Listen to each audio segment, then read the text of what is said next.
이 책을 구약 성경에 어떤 내가 얘기했죠? 아 주여, 그게 레이기라고 했잖아요. 레이기라고, 레이기. 자, 그래서 자 우리가 지금 보세요. 바벨론 포로로 잡혀갔어. 북이스라엘 10지파 망했어요. 그러니까 남유다가 바벨론 포로로 잡혀갔어요. 그러면 남아있는 지파가 무슨 지파만 잡혀간 거예요? 남유다가. 아 오늘 고요 한번 고룩한 밤이네. 야 이거 정말 고룩한만 모르고 가네. 아 이거 참. 자 유다 지파하고 베냐민 지파가 잡혀간 거예요. 지금 두 지파가. 나머지 10지파는 위에서 망했으니까 플러스 뭐가 있냐? 레이 지파가 잡혀간 거예요. 에? 그러니까 예루살렘 성전을 중심으로 했던 레이 지파와 제사장들과 그 다음에 유다 지파, 남유다를 세울 때 거기에 동조했던 베냐민 지파하고 세 지파가 있어서 잡혀간 거예요. 바벨론 포로로. 그러니까 바벨론 포로로 다시 귀환을 10지파는 다 흩어진 거고 못 돌아오니까. 그래서 남유다가 바벨론 70년 포로로 있다가 포로 귀환을 할 때는 출생 성분이 뭐냐면 너 어느 지파 출신이냐? 그러면 어디만 나오는 거야? 유다, 베냐민, 레이 요 세 지파만 나오는 거야. 네? 그랬는데 우리가 지난주에 얘기했지만 이 사두개파, 에세네파, 바리새파, 그 다음에 열심당원 이거 얘기했잖아요. 그 그 파벌은 이 어떤 식의 지파별로 구성했다고 봐야 되냐면은 이 사두개파는 대제사장을 중심으로 한 제사장 종교 패밀리라고 그랬잖아. 그러니까 거의 이거는 제사장들이에요. 이게 제사장들이니까 레위 지파가 많겠죠. 아무래도 그 성전을 중심으로 한 기득권 세력이니까. 근데 여기랑 같은 그 출신들이 누구냐면 에세네파예요. 에세네파. 그러니까 에세네파도 제사장들이 출신들이 많은 이 파벌로 인해서 예루살렘 성전이 부패하고 타락하는 이 모습을 보여서 아니다. 그래서 지네들이 경건운동을 하기 위해서 광야로 나가가지고 공동체를 만들어 생활했단 말이에요. 그래서 이 에세네파 그 출신 중에 지금 대표적인 인물을 누가 잡냐면 세례 요한을 잡는 거잖아. 세례 요한이 자 제사장 집안이죠. 아버지 사가랴가. 예. 그 제사장 출신이란 말이야 지금 이게 에세네파도. 예? 그럼 바리새파는 뭐냐? 바리새파는 레위 지파가 아니에요. 제사장이 아니란 말이야. 그러니까 평범한 이 평신도 집단이라고. 근데 이 사람들이 경건 운동을 한 거예요. 그래서 이 바리새파는 자기네들의 직업을 가지고서 말씀을 가르친 사람들이에요 그 당시에. 예? 그래서 이 바리새파 출신의 대표적인 사람이 누구예요? 사도 바울이란 말이에요. 사도 바울. 그 자기 직업을 가지면서 이 구약의 율법과 이걸 이제 가르치는 사람들은 아니니까. 그 민중의 베이스를 가지고서 이 제사장 그룹하고 구별되게끔 자기네들은 이 성전을 중심으로 하는 게 아니라 회당을 중심으로 했던 이 민중을 중심으로 했던 모임에서 말씀을 가르친 사람들이 바리새파란 말이에요 지금. 그런 배경 속에서 지금 이 서신서가 이 어떻게 살 것이냐 하는 거를 얘기해 주는 거란 말이에요 지금. 그리고 이제 마지막에 요한계시록을 얘기해서 이 땅에 마지막이 어떻게 종말을 맞이할 것인가를 얘기해 주고 있는 거야. 그러니까 여기 이 대목에서 지금 이게 보면은요 우리가 성경을 볼 때 심각하게 봐야 되는 어떤 대목 중에 하나가 뭐냐면은 모든 예언이 이 예수 그리스도를 중심으로 일어나는 예언이거든요. 예수 그리스도가 이 땅에 오실 거라는 그 예언을 구약에서 어마어마하게 예언을 했단 말이야. 이루어졌어요. 그리고 그리스도가 말한 대로 내가 십자가에 달려 돌아가고 다시 살겠다. 다 이루어졌어요. 다시 남아있는 건 뭐냐면 다시 오겠다는 것만 남은 거예요 지금. 근데 이 예언을 우리가 심각하게 받아들이지 않고 있다는 거예요. 우리 삶에서. 알고는 있는데 내 삶으로 이거를 심각하게 내가 바디랭귀지로 받지 않고 있다는 거예요 지금 우리가. 이런 거를 지금 많이들 지금 그 성경을 보면서 이 마지막 때에 대한 해석을 하시면서 신약 성경을 봐야지. 엄청나게 아는데 그리스도하고 관계가 없는 삶을 살면은 꽝이야. 솔직한 얘기로. 예. 그래서 지금 이런 어떤 스트럭처를 가지시고 이제 27번을 우리가 잘 애널라이즈 하기 바랍니다. 자, 마태복음 1장 잠깐 보겠습니다. 마태복음 1장을 보면은 족보가 딱 나오는데,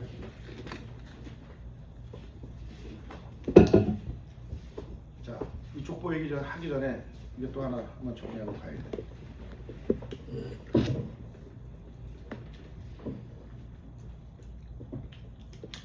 이 사복음서가, 자, 왜 하나님이 한 사람한테 시켜가지고 이 예수님의 생애를 이렇게 나레이션을 하고 정리를 하게 하고 말씀을 하게 하지, 왜 이걸 네 사람한테 시켰을까? 이런 걸 잘 파악을 하셔야 되는 거예요. 왜 네 사람한테 시켰을까?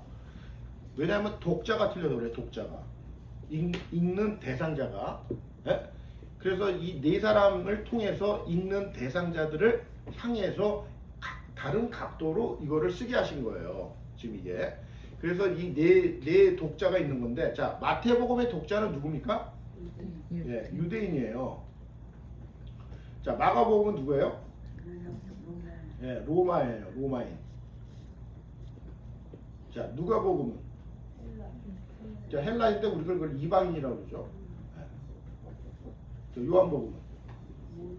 예, 모든 인류. 권사님은 두 번 하시는 것 같아 지금. 처음 하시는 분인데 두 번 같이 대답을 하죠. 자, 그래서 이렇게 대상이 이렇게 돼 있단 말이야. 자, 그러면은 이 마태복음의 주제가 뭐냐면은, 주제가 이 유대인들을 향해서 마태복음을 쓰게 된 그 마태가 쓰면서 이 뭐를 주제를 삼고 얘기하냐면 예수 그리스도에 관련 얘기인데, 예수 그리스도가 왕이라는 거예요. 왕. 유대인의 왕. 왕으로 오셨다는 거야. 그리고 마가복음은 뭐냐면은 종으로 왔다는 거야. 종. 누가복음은 뭐로 왔냐면은 인자니까 사람이라는 거예요. 그러니까 누가복음은 예수님의 인성을 어마어마하게 강조하는 거라고. 인성. 사람이라는 거, 사람. 예? 자, 요한복음은 뭐냐면은, 예, 하나님이라는 거예요. 요한복음은. 그래서 요한복음은 예수님이 하나님이라는 거예요. 창조주 하나님. 그래서 이 주제가 있는 거예요. 그러니까 왕이니까 족보가 필요하잖아.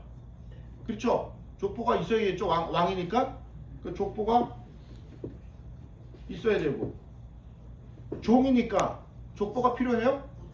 필요 없잖아. 사람이니까 족보가 필요해요, 안 필요해요? 필요하죠. 하나님 족보가 필요해, 안 필요해? 네. 그래서 족보가 두 개가 나오는 거야 지금. 족보가 이거를 가름하기 위해서. 네? 그리고 마태의 직업은 뭡니까? 세리. 마가는? 마가는 부잣집 도련님이잖아. 네. 압구정동 출신 부잣집 도련님이란 말이야. 도련님이라고 써요 그냥. 누가는? 자, 의사라고 하지만 이 사람은요 역사가예요. 역사가고 고증거야. 얼마나 논리정연하신지 이 누가가. 네? 자, 요한은 뭐예요? 직업이? 초창기 직업은 어부야. 네? 어부고 나중에는 이제 사도죠. 이렇게 됐는데, 자, 우리가 예수님 12제자를 보면은, 자, 여기서 중요한 거, 12제자가 있는 사람은 마태가 12제자 안에 들어가죠. 예수님의 직접 12제자에. 자, 마가는 12제자에 들어갑니까, 안 들어갑니까? 안 들어가요. 네? 안 들어가요. 안 들어. 수준 높아. 이거 마가도 12제자라고 우기는 사람이 있더라고. 성경을 들이대 나한테 마가복음을 펴가지고 12제자라고. 자, 누가는 12제자입니까, 아닙니까? 예, 아니죠. 사도 요한은 12제자죠. 그래서 이 12제자를 우리가 보면은 이제 나중에 또 12제자 그거 볼 텐데 12제자를 보면은 예수님의 12제자가 예수님보다 나이가 많았을 것 같아요? 젊었을 것 같아요? 아, 예수님이 이 사람들보다 나이가 많았을 것 같아요? 12제자보다 나이가 어렸을 것 같아요? 예수님이 어리죠. 예수님이 어려요? 또 다른 분들은? 예수님이 어릴 것 같아요? 나이가 많을 것 같아요? 올더 된 디사이플 아니면 영거 된 디사이플? 장모님 어떻게 생각하세요? 작은 사람도 있고 많은 사람도 있다고 생각합니다. 그럼 많은 사람은 누구예요? 세례요. 근데 요한. 요한은 예수님 돌아가시고 60년을 더 살았다 이게 내용이 있던데. 요한이죠.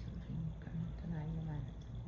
그 장모님 말이 맞아요. 지금 많은 사람도 있고 적은 사람도 있어요. 그러면 많은 사람은 누구냐는 거야. 그 우리가 왜 내가 이걸 물어보냐면은 성경을 나도 이제 이거 보면 성경을 막연하게 보면 안 되고 어떤 팩트를 얘기를 하면서 봐야 되니까 예수님하고 제자들하고의 관계가 지금 그 어떤 식으로 돼 있는지를 정확하게 알고 있는 게 중요해. 성경을 읽다 보면은 이 당시 유대인들의 평균 남자 유대인들의 평균 남자 수명이 40세래 40세. 40세. 그리고 지금 결혼 연령이 얼마냐면 남자는 18, 20살 이때 결혼을 해요. 남자들이. 그리고 여자들은 초경, 그러니까 처음 월경을 할 때부터 결혼 준비를 한대. 그러니까 12살에서부터 15살짜리 그 할 때 이제 결혼을 하는 거예요. 그래서 보통 남자들이 20에 대해서 40에 죽으니까 거의 30세 정도가 되면은 굉장히 늙은 나이예요. 지금으로 보면은. 네? 이제 공생이 시작해 30 정도가 되는 나이는. 그래서 이 나이인데 이 예수님이 공생에 시작할 때 나이 많은 사람을 어떻게 평가를 하냐면 제가 요번에 공부하면서 지금 요거 하나 캐치한 거 알려드리는 거니까 따끈따끈한 거 요 정도. 그 마태복음인가 누가복음인가 보면 이제 예루살렘으로 가는데 성전세를 내라고 하는 게 있잖아요. 성전세. 그게 성전세를 낼 때 반세계를 낸대. 20세 이상 되는 남자만 내는 거예요. 성전세를 20세 이상 남자만 내는데 그게 성전세를 내는 게 반세겔이래. 반세겔. 이제 그걸 내라고 그러는데 예수님이 베드로한테 너 저 그물 던져가지고 고기 잡으라고. 그럼 입에서 한 세겔이 나오니까 그걸 가지고 너하고 나하고 그 성전세를 내라고 그렇게 얘기를 하기 때문에 그 당시에 20세 이상이 되는 남자가 베드로하고 예수님밖에 없었다는 얘기를 하는 거래요. 그게 그랬는데 왜 베드로가 더 나이가 많냐고 하면은 베드로는 그 당시에 결혼을 해가지고 장모님이 있었다는 거야. 네? 그래서 그 성경학자들이 베드로는 예수님보다 나이가 한두 살 정도 더 많았을 거라고 추측들을 한다는 거예요. 그리고 사도 요한은 다 티네이저야. 이런 사람들은 20이 안 된 그 10대 후반에 있는 사람들이 지금 예수님의 제자가 된 거예요. 지금 팔팔할 때. 근데 혈기들이 어마어마한 거야. 어? 불을 내려면 다 그냥 불로 다 태워 죽이자고 이런 말을 하는 정도의 그 성질과 템퍼를 갖고 있었던 거예요. 이 제자들이. 그러니까 뭐 훈련이 안 되니까 그냥 자기 자연산이 다 나오는 거지. 이 캐릭터가. 어? 자, 요런 세팅이 돼 있는데 지금 우리가 이 마태복음하고 누가복음에서 족보가 나온다는 거예요. 근데 이 족보를 마태복음 족보가 우리가 잘 알고 있지만 누가복음 족보를 왜 이걸 썼는지를 잘 알고 있어야 돼요. 이 목적을. 누가가 왜 누가복음 족보를 썼을까? 자, 마태복음하고 누가복음의 족보가 내가 같이 얘기하는 거예요. 지금 이거 한꺼번에. 자, 마태복음, 누가복음의 족보의 차이가 뭐예요? 어떤 차이를 갖고 마태복음과 누가복음의 족보를 썼습니까?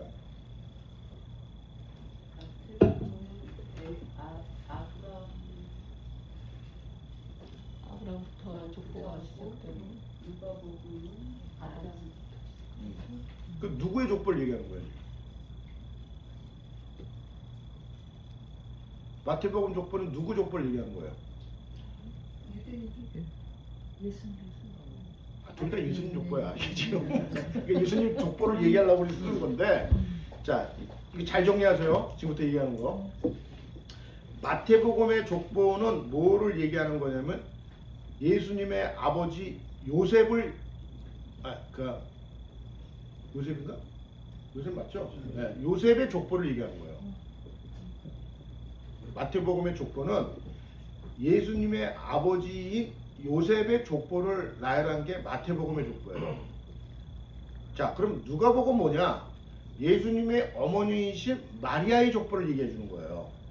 이게 근본적으로 이 두 족보를 흘리게 하신 거라고, 하나님께서. 그러면은 우리가 지금 얘기하고 있는 족보는 마태복음 족보를 많이 알고 있는 거예요. 그럼 마태복음 족보하고 누가복음 족보에 차이가 있는 거예요, 지금. 그래서 이 마태복음은 뭐냐? 아브라함부터 요셉까지 와가지고 예수 그리스도가 탄생하는 거예요, 지금. 그래서 이 요셉에 대해서 지금 포커스를 해주는데, 여기에 아브라함부터 중간에 뭐가 나왔냐면 다윗이 나와요. 다윗. 네? 다윗이 나오는데 이 다윗을 통해서 누가 나오냐면 솔로몬이 나와요. 그래가지고 이렇게 해서 조세까지 가는 거야, 마태복음 족보는. 근데 누가복음 족보는 어떻게 되냐면은 아담부터 나와가지고 다윗까지 똑같이 나와요.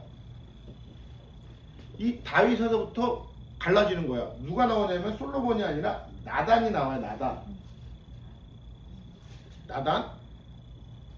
나단이 나와가지고 이 요셉까지 오는데, 이 요셉의 아버지가 누구냐면은 야곱이에요. 이렇게 해서 야곱으로 왔다가 요셉으로 가는데, 여기서는 어떻게 되냐면은 여기에 헬리라고 나와. 헬리로 나와가지고 조셉으로 나와가지고 헬리가 나와가지고 자, 누가복음 3장을 펴보세요. 마지막에 어떻게 되는지.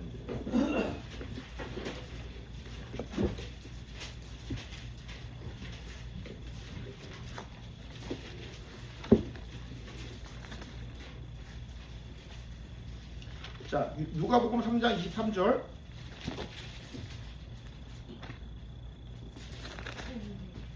예수께서 가르침을 시작하실 때 30쯤 된다. 사람들이 아는 대로 요셉의 아들이니. 자, 요셉이 나왔죠? 요셉의 아들인데 요셉의 위가 헬리라고 얘기하잖아. 네? 그래서 이 헬리하고 그 다음에 마태복음 1장 보세요.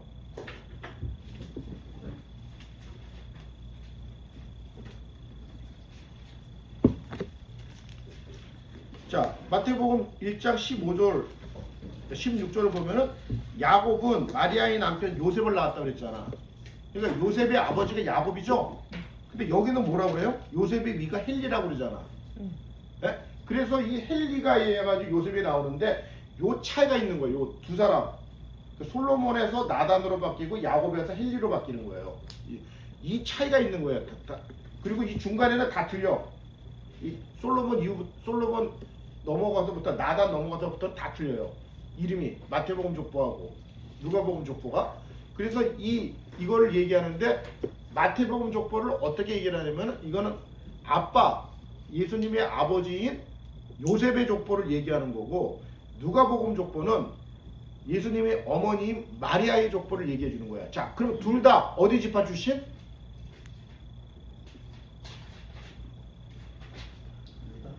야, 유다잖아. 유다. 이거 팍팍팍 나와야 돼. 자, 그러면은 지금 나단이라는 사람이 나단이 그러면 다윗의 아들이죠. 나단이 다윗의 아들이잖아. 솔로몬도 다윗의 아들이고. 그럼 나단의 엄마가 누구예요? 예? 자, 이건 이제 다 고연방 그렇게 한 말이네. 자, 역대상. 제가 얘기해주는 성경 구절 이거 딱 적어가지고 집에 가서 좀 복습 좀 하세요. 예. 자, 역대상 3장.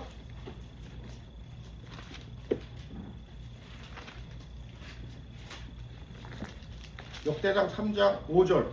다 같이 한번 읽어보겠습니다. 예루살렘. 자, 다 같이 찾았어요? 다 같이 시작.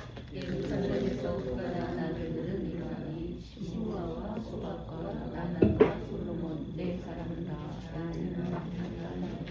바수와 이수생이래. 자, 누구예요? 그럼 엄마가? 바수와. 바수아. 그 바수아가 누구예요? 바세바야, 바세바. 네? 그러니까 다윗이 바세바를 통해서 네 명의 아들을 낳았는데 그 시므와 소와 나단과 솔로몬 이렇게 해서 솔로몬의 바로 위에 형이 나단이에요.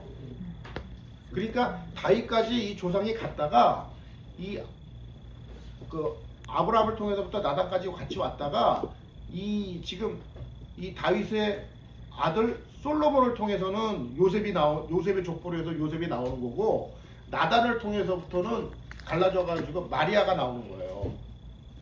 그래서 이 마리아하고 그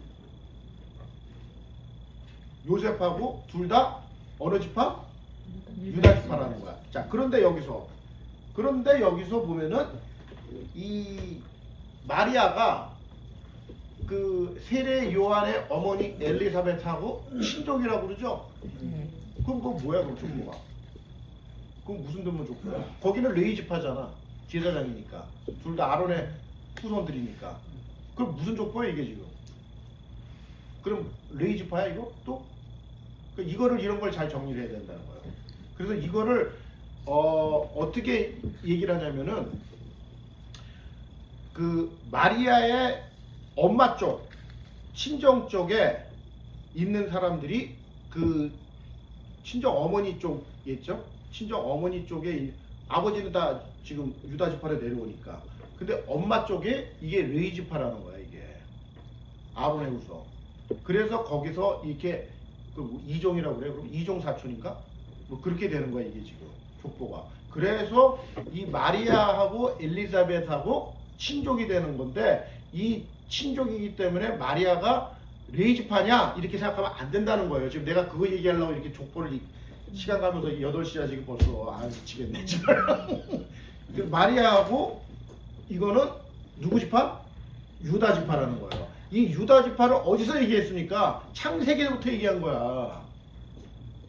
이 메시아가 이 땅에 오는데 유다의 지파 속 출신이 메시아가 온다는 얘기를 해줬잖아. 그러니까 유다 지파가 돼야 되는 거잖아요. 그래서 엄마 아버지가 다 유다 지파라는 거야. 자, 그러면은 마태복음 1장의 족보는 요셉의 피가 한 방울도 안 섞였잖아요. 예? 그러니까 이게 혈통적인 족보를 얘기해 주는 게 아니라고. 이 지금 마태복음 1장 족보가 뭐냐면은 언약적인 족보를 얘기해 주는 거예요. 언약적인 족보. 구약의 언약 속에서 나오는 그 족보를 이루어서 유다 지파로 오셨다는 얘기를 해주는 거지 인간적인 혈통으로 얘기해 주는 게 아니에요. 지금 그거를 잘 얘기를 하고 있어야 돼. 지금 우리가 정리를 하고 있어야 된다는 거야. 지금 그러니까 인간의 피로 오는 게 아니라는 거예요. 자, 이 창세기 3장 에덴 동산에서부터 아담과 하와가 죄를 짓고 쫓겨났었을 때 하나님께서 제시한 해결책이 뭐냐면 여자의 후손으로 내가 이 구속사를 써내려 가겠다고 얘기를 하셨잖아요. 그 여자의 후손으로 오셔야 되는 거야. 그래서 그 여자의 후손으로 오시기 위해서 나오는 조치가 뭐냐면은 동정녀 탄생이란 말이에요. 지금 동정녀. 남자의 후손으로 오게 되면 원죄가 있기 때문에. 네? 그래서 지금 마태복음 1장 족보를 제가 조금 더 이게 얘기를 하고 봅시다. 자, 1장 2절을 보세요. 아브라함이 이삭을 낳고, 자, 이삭은 야곱을 낳고, 야곱은 유다의 그 형제를 낳고, 그러니까 그 이렇게 보면은 A가 B를 낳고, 자, B가 C를 낳고 이렇게 되는 거잖아요. 한 사람이 한 사람을 낳는 거야. 한 사람이 한 사람을. 그러니까 A가 주어가 되고 B가 주어가 되는 거야. 아브라함은 이삭을 낳고 이삭은 야곱을 낳고 이런 식으로 되어 있잖아요. 그러니까 이 어떤 한 개체가 한 사람을 낳으면은 그 개체가 받아가지고 또 다른 사람을 낳고 이렇게 해서 이어져 갔다는 얘기야. 그러면 요거를 볼 때 그 예수님이 그 아버지 요셉 그 요셉의 족보 16절을 보시란 말이에요. 16절. 자, 야곱은 마리아의 남편 요셉을 낳았으니, 자, 그러면 그 다음에 어떻게 되냐면 요셉은 마리아에게서 그리스도라 칭하는 예수가 나십니다. 이렇게 돼야지 정상이라는 거예요. 그렇죠? 자, 여기 보면 여자들 하는 게 보세요. 자, 3절. 여자들이 4명의 인물부가 돼요. 자, 유다는 다말에게서 베레스와 세라를 낳고 이렇게 돼 있죠. 자, 5절. 살모는 라합에게서 보아스를 낳고 이렇게 돼 있죠. 예? 그래서 6절. 다윗은 우리아의 아내에게서 솔로몬을 낳고, 요 동일한 패턴으로 지금 이 16절이 기록이 돼야 된다는 거예요. 자, 그러면 어떻게 돼? 야곱은 마리아의 남편 요셉을 낳았으니 요셉은 이렇게 나와야 된다는 거지. 이해가 되죠? 근데 요셉이 빠져버리잖아. 주어가 빠져버린 거예요. 이게 여자의 후손이라는 거예요. 이 동정녀. 그러니까 사람의 피로 혈통적으로 나지 않았기 때문에 죄가 없다는 거예요. 죄가. 그거를 얘기해 주는 거예요. 마태복음 1장에서 이 족보가. 아시겠죠? 요거 잘 정리해야 됩니다. 이게 굉장히 중요한 지금 그 저기예요. 자, 그래서 예수님이 어떻게 탄생했냐면은 자, 갈라디아서 4장.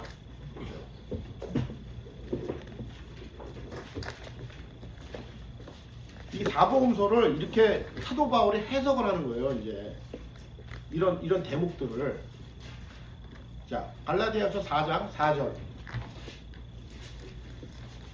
다같이 시작. 때가 참에 하나님이 그 아들을 보내사 여자에게서 나게 하시고 율법 아래 낳게 하시는. 예. 때가 참에 이렇게 되죠. 이 때가 참에 이게 뭐냐면 중간기 400년 이걸 보내면서 그 때가 오기를 기다렸다가 하나님의 타임에 때가 찬 경륜 속에서 예수 그리스도가 온 거예요. 그냥 아무 때나 온 게 아니에요. 예수 그리스도가. 예? 하나님의 때에 맞춰서 그 때가 찼었을 때 이 땅에 보내시는 거라고 지금. 그래서 이 때가 찬 경륜 속에 온다고 그래 이래요. 예수 그리스도가. 때가 찬 경륜. 예? 이거를 우리는 신앙생활하면서 이 타임라인을 내 시간으로 맞추잖아. 내 타임라인으로 맞추기 때문에 하나님하고 엇박자가 나는 거거든. 지금 이게 하나님은 하나님의 타이밍을 갖고 있는, 그걸 우리가 헬라어로 뭐라면 카이로스라고 그러잖아요. 카이로스. 예. 그 카이로스가 돼야 되는 거예요. 그게 때가 찬 경륜이에요. 그 경륜 속에서 하나님이 그 아들을 보냈는데 여자에게서 났다는 거 아니야. 여자의 후손으로 동정녀 탄생으로 되는 거예요. 그러니까 동정녀 탄생이 이게 믿어지지가 않는다는 거는 성경을 잘 몰라서 그래. 성경은 짜임새가 있다고 그랬잖아요. 이 구약과 신약이. 그래서 예수 그리스도가 그 여자의 후손으로 와야 되는 이유는 뭐냐면은 레이기 버전으로 얘기하라 그러면은 그건 뭐냐면은 완벽한 제물이 되기 위해서 여자의 후손이 돼야 되는 거예요. 우리 성막 제사 드릴 때 제사장이 검사하잖아. 그래서 검사할 때 동물이 흠이 있고 찢어지고 피나고 다 퇴짜 놓잖아. 완벽한 제물이 돼 흠이 없고 완벽한 제물이 될 때 그걸 받아줘서 성막에서 그 제사를 드리는 제물로 쓰는 거잖아요. 예? 그런데 그거를 동물로 드렸는데 그거를 사람이 드리는 거 아니야 지금. 사람이 하나님이 직접. 근데 이 하나님이 직접 드려야 되는데 이 사람이 제물이 될 때는 뭐냐면 흠이 없는 제물이 뭐냐면 죄가 없다는 거야. 죄가 없어야 되기 때문에 레이기 버전으로 얘기하라고 그러면 그래서 여자의 후손으로 와야 된다는 게 이 구약에서 얘기한 예언 속에서 신약이 완성이 되는 거라는 거예요. 예수 그리스도가. 이 짜임새를 지금 이런 거를 알면은 굉장히 지금 이 성경 읽기가 풍성해지는 거예요. 그래서 이렇게 여자의 후손으로 동정녀로 오셔야 되는 거구나. 그러니까 우리가 이런 걸 모르기 때문에 믿어지지가 않는다고 하는 거지만 성경을 알면은 그냥 엎드릴 수밖에 없다는 거예요. 와,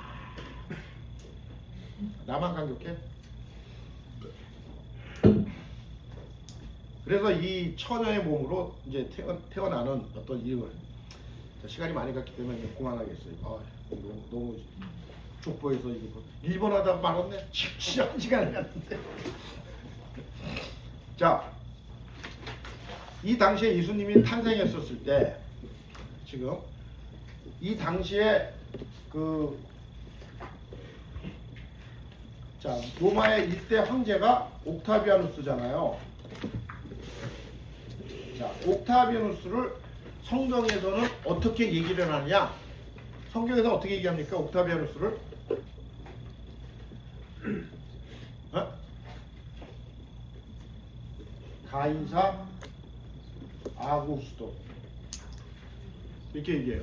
옥타비아누스를. 그러니까 가이사 아구스토는 로마의 1대 황제인 옥타비아누스예요. 네? 그 다음에 2대 황제는 뭐라고 그러냐면 티베리우스라고 그랬잖아요. 자, 누가복음 4장.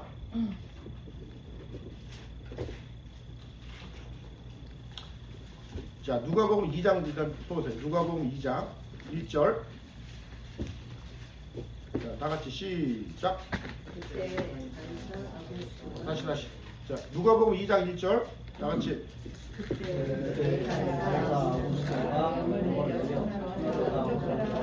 자, 이 가이사 아구스토가 누구라고요? 그게 옥타비아누스예요. 세계사에서. 자, 가이사 아구스토 나왔습니다. 자, 4장. 3장 1절.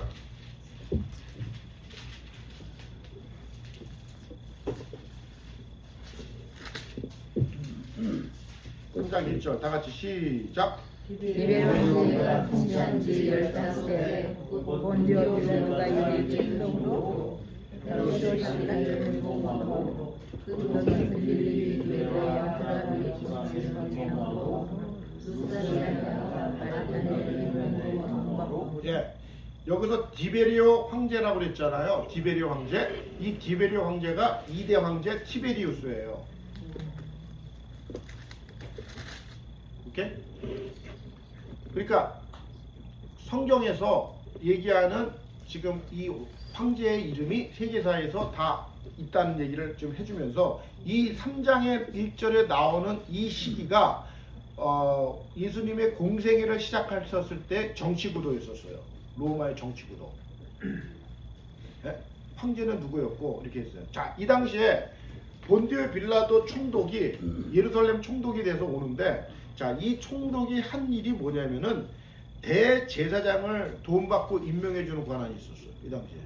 이거를 어디서부터 했냐면은 셀주크 왕조의 안티오쿠스 에피파네스 3세라고 내가 얘기해줬죠. 그때 돼지피를 막 제우스상 묻고 성전에다가 이 사람 때부터 아론의 후손으로 대제사장을 뽑은 게 아니라 돈 받고 팔았어. 돈 받고. 네. 그런데 이게 이제 100년이 흘러가다 보니까 이제 이 예수님 당시가 딱 됐었을 때는 어떤 식으로 됐냐면은 이 매관 매직이 너무너무 심한 거야. 네? 그래가지고 로마 총독한테 돈을 예를 들어서 10억을 갖다 줘. 네? 그래서 대제사장으로 너 해. 이렇게 되는 거예요. 그러면 10억을 냈으니까 10억 뽑아야 되잖아. 어디서 뽑아? 그래서 성전에서 뽑는 거예요. 그래서 재물장사하고, 아까 우리가 그 보면은 20세 이상 된 남자들은 들어갈 때, 그 당시 로마 시대 때 이 제국에서 있었으니까 쓰는 화폐가 다 틀릴 거 아니야. 네? 그리스에서 쓰는 화폐가 틀리고, 그 그리스에서 우리가 잘 아는 그리스에서 쓰는 화폐는 뭐냐면, 헬라에서 쓰는 화폐는 뭐냐면 드라크마예요. 드라크마. 네? 그리고 로마에서 쓰는 화폐는 뭐냐면 데나리온이야. 그러니까 이런 걸 갖고 오는 거예요. 그러면 그 화폐를 어떻게 해야 돼? 세겔로 바꿔야 되는 거야. 세겔, 반세겔 이렇게 바꿔야 될 거 아니야. 그리고 거기서 이제 제사장들이 재물을 갖고 오면 다 퇴짜 놓잖아. 그 재물 우리가 얘기해주는 예루살렘 서티파이트 때 공인 재물 써야 된다. 도장 찍어놓은 거 써야 되잖아. 예? 그러니까 그 재물 장사를 하는 거예요. 그 재물을 갖다가 장사하는 그 목장이 어디냐? 베들레헴이에요. 베들레헴하고 예루살렘하고 10km야. 예? 그래서 거기에 그 목장 시설이 돼 있으니 거기서 베들레헴으로 그 양들을 키워가지고 목자들이 많은 거야. 그래서 예? 그 목자들이 거기서 베들레헴에 그 예루살렘 성전에다가 제물을 대기 위해서 그 양들을 그렇게 하면서 예루살렘에 들어오면은 제사장들이 다 자기네들 갖고 온 거 다 퇴짜 놓고 그 다음에 우리가 한 걸로 해라. 그래가지고 뭐 몇십 배 장사를 하는 거죠. 그러니까 환전 장사하지, 재물 장사하지, 거기서 뭐 별 장사 다 한 거야. 그래서 돈을 뽑는 거예요. 자, 그랬는데 얘가 10억을 냈어. 근데 어떤 사람이 또 와 15억을 내네? 야, 너 그만해. 너 해. 이렇게 되는 거예요.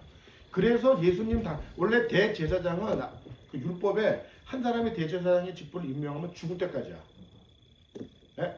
죽어야지 그 다음에 대제사장이 아들로 인계가 되는 거예요. 근데 예수님 이 당시에는 어떻게 되냐면 대제사장이 몇 명이 있는 거야. 당시에 살아있는 사람들이 복수로 나오잖아요. 대제사장들. 지금 여기서도 봐봐. 2절 2절에 보면 3장 2절 안나스와 가야바가 대제사장으로 있을 때 벌써 대제사장이 안나스도 대제사장이고 가야바도 대제사장이 되는 거예요. 네? 이런 식으로 매간매직을 했다는 거야. 그래서 성전이 이 사람들이 그거를 할 수 있게끔 장사판을 만들어줄 수밖에 없었다는 거야. 돈을 뽑아야 되잖아. 그러니까 이런 배경이 있는 겁니다. 지금. 그래서 지금 이거를 이제 우리가 좀 잘 인식을 좀 해야 되고 5분만 쉴까요? 화장실도 갔다 오셔야 되니까 5분 쉬고 하겠습니다.